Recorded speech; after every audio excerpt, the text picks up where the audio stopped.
Alors, les conditions pour prendre le repas du Seigneur, c'est d'être né de nouveau. Né de nouveau, c'est-à-dire que tu as eu une expérience dans ta marche avec Dieu, où tu as eu la révélation de Jésus, tu t'es repenti de tes péchés pour le suivre, tu as connu une transformation réelle, et ensuite tu as été baptisé par immersion, pas par aspersion. Parce que le baptême, ce n'est pas prendre quelques gouttes d'eau et mettre sur le front.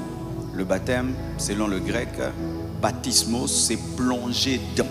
On t'a plongé dans l'eau, toujours symboliquement, comme étant mort, enseveli avec Christ et ressuscité, parce que dans le baptême, l'eau symbolise la terre.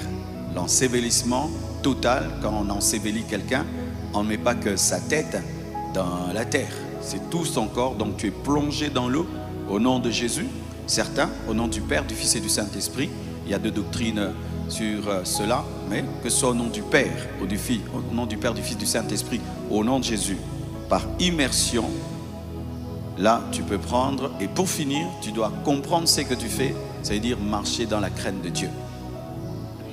Tu peux être né de nouveau, tu es baptisé au nom de Jésus, mais tu ne crains pas Dieu, ne prends pas la Sainte Seine. Amen.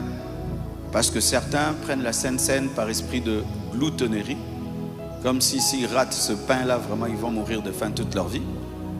Et d'autres, c'est par curiosité. J'aimerais, ça a quel goût? Ça a le goût du pain. Amen. Hein? Ça a le goût du jus, et comme ton jus. Donc, ne pêche pas par curiosité, ne pêche pas par défi.